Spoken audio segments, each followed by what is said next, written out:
خلينا اتكلم معاك شوية عن وضع الحدود. ولا مش جاية اتكلم معاك اقولك اتعلم تقول لا، انا هكلم معاك عن الحدود بشكل مختلف.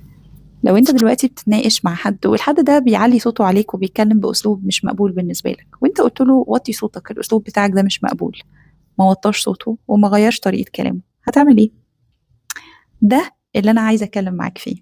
لما تلاقي حد بيعمل تصرف ما، على صوته، اتكلم معاك باسلوب مش مقبول، في اي حاجه قلق حصلت، هتبدا تعمل انك تقول له انا هسيبك دلوقتي، هننهي النقاش بتاعنا دلوقتي وهنرجع نتكلم تاني واحنا اهدى عشان اسلوب نقاشنا يكون احسن من كده. انت هنا حطيت حدود بانك عملت فعل يخليك تحمي نفسك من الاسلوب اللي حسسك باستياء. مش بس انك قلت لحد لا والله انا مش عايزك تكلمني كده، طب ما هو ممكن يقول طز في اللا اللي انت بتقولها ويكمل زعيق عادي. هديلك مثال مختلف عشان تفهم اكتر. في حد دلوقتي اختفى شوية من حياتك وانت بعت قلت له لو ما ردتش عليا دلوقتي انا هعمل لك بلوك. طب ماذا لو هو ما ردش فعلا وانت عملت البلوك؟ طيب، هو الحدود مش تهديد.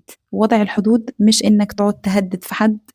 احنا قلنا ومتفقين ان الحدود موجودة عشان تحميك. في موقف زي ده تقدر انك تبعت رسالة للشخص اللي مش بيرد عليك ده وتقول له لما انت بتختفي او مش بسمع منك او بشوف منك رسائل بعد نقاش غير مريح بينا، انا ببدأ اتوتر وادخل في دوامة. بس فانا كنت حابب ان احنا نتكلم، وانا محتاج ان انا اخد مسافة واهدي نفسي قبل ما ابدأ ان انا اتكلم معاك وادور عليك بعد النقاش الصعب ده. هنا انت حطيت حدود، والحدود دي هي في الاول اللي اتحطت ليك انت، ان انت مش بتدور طول الوقت على انك تهدى عند الشخص التاني، انت بتهدي نفسك الاول وبعدين بتروح تتكلم مع شخص تاني وانت خلاص اوريدي بقيت هادي وعارف ان كلامك دلوقتي هيطلع بشكل موزون. فانت مش مطلوب منك تهدد حد عشان تقول انا بقيت احط حدود وبقيت تمام.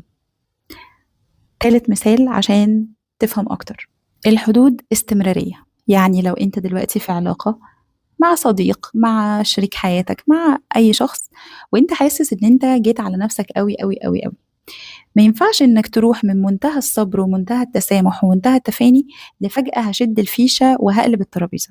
انت محتاج انك دلوقتي تبدأ تستوعب انه انت اللي جيت على نفسك، مش حد اللي اجبرك انك تيجي على نفسك. فهتبدأ تكلم الشخص ده، مش انك تقوله خلاص انا هسيبك، احنا قصتنا خلصت، احنا مش هنتكلم تاني. انت تقدر تقول انا عشان اكمل في العلاقة دي جيت على نفسي، وان انا اجي على نفسي ده حسسني باستياء، فانا قررت ان انا هتصرف بشكل مختلف وهبدأ